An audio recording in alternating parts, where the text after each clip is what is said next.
why don't we talk through the design decisions we made when coming up with the concept for this lovely Mediterranean light and airy bathroom.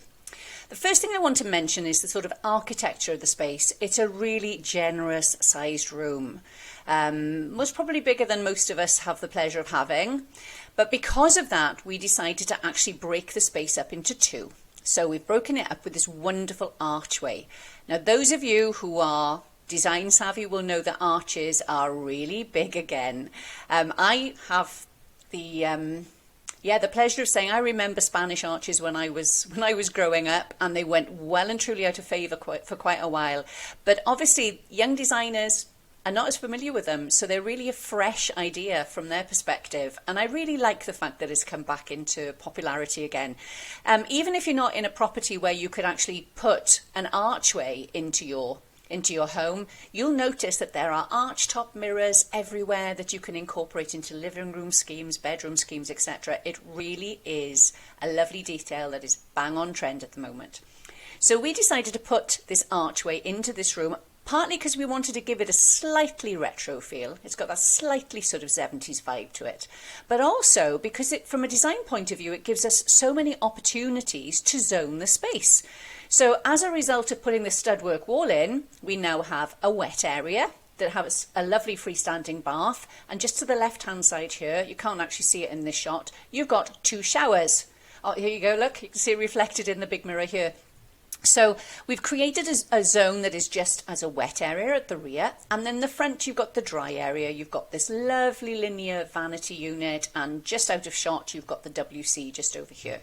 So we've made the room look far more interesting because we've put this stud work in, and it also gives you the opportunity to create some recesses. A recess here that can serve the actual vanity, and just behind the shower there's a recess the other side, so you can put all your lotions and potions that you need to use in the shower in there. The fact that we zoned the space by putting a stud work wall in, we also wanted to layer that with a slightly different approach to the flooring in the two areas. But what we definitely did not want to do was put contrasting flooring from a tonal perspective, because we didn't want the room to be broken up into two solid areas. We still wanted it to flow so that you still had that lovely spacious feel to the room. So if I show you our mood board, here we go. We decided to bring that Mediterranean vibe into the room with the use of the wonderful Marrakesh range. Now, Marrakesh has been designed to look like a beige matte range, which is a Moroccan range. And whilst it looks like a terracotta, and if I zoom in, together with all of the imperfections you'd expect from a terracotta, like these little lumps and bumps, little areas where it looks a little bit worn, variation in tone, and all of those things, because this range is actually made of porcelain and not terracotta, you don't need to seal it. It's really easy to keep clean. The issue with terracotta, and I love it as a textural product, because it is very porous. Obviously, it's a bit of a magnet for dirt as well, because all the pores are very open, they're quite rustic. So you need to seal the product, and you need to have regular maintenance to keep the floor looking good.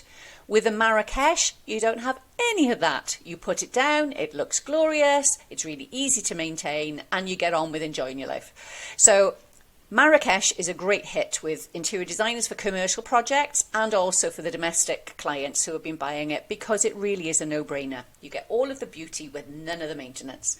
So we've used the Marrakesh brick, the one side of the room, and then we've paired it with this sort of Mediterranean nod to a checkerboard. Not that I would normally think of checkerboards in a Mediterranean setting, but I think this works really well. We have got the Marrakesh square decor dark in white, teamed with the Marrakesh square terracotta light, I think it's called. So you've got a variation in tone, because this is the dark colour, as is the brick, but then you're contrasting it slightly with the light. And overall, when you actually lay it out totally, it all slightly merges. It doesn't look quite so contrasting as it does here. It's a little bit softer, but it's a really interesting floor. And because there's so much interest going on the floor, we've decided to pair it with the lovely shoreline white. Now, this in essence is really looks very much like a Kit Kat tile. You know, the little mosaics, the little linear mosaics. It's got this linear detail. It's really lovely, but it is in a much bigger tile than a Kit Kat, so you've got far less joints to contend with. And I know that's really high on a lot of people's agenda when it comes to around a bath and shower area. Far less cleaning with this than there would be with a mosaic. We call this Shoreline White. But as you can see, it's really a very warm white, and it's got a lovely sort of ivory undertone to it as well. When it comes to creating Mediterranean style interiors in the UK, you really have to be careful. You can get away with whites and terracottas in a Mediterranean climate because the light is so different. If you've ever looked at shadows when you're on holidays, the shadows quite often in the daytime will look blue. Shadows in the UK never look blue, they always look grey, so you've got to be careful. If you use bright whites in a Mediterranean scheme in the UK, it could just look cold. So by actually using these soft, warm whites, it still gives you a really relaxing looking room. You've got the sort of mix of the organic textures of terracotta with this, and it combines to create a really lovely looking space, but it's warm, it's never going to feel cold. The other thing with this room is it's, you know, the approach is fairly minimal with the exception of the fact we've got a couple of different layouts going on our floor. We've only got one wall tile throughout and we've just limited it to the area behind this lovely linear vanity. Full height around the bath and also full height around the shower area. All other areas are painted in this really soft ivory that again adds to the warmth and the softness of the space. The brassware is all black, so it adds a really sharp contrast, which actually makes the colour palette pop a little bit, or non-colour palette if you wanted to treat it as a neutral. Hang on, let me go back to the... Because of the addition of the black, you can see it really contrasts, so it's actually adding a little bit more power. If you had brassware that was chrome, for example, you wouldn't actually have that extra little bit of a pop going on.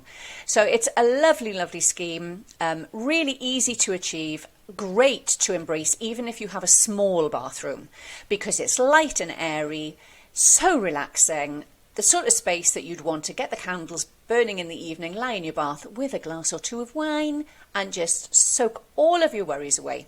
Really lovely room.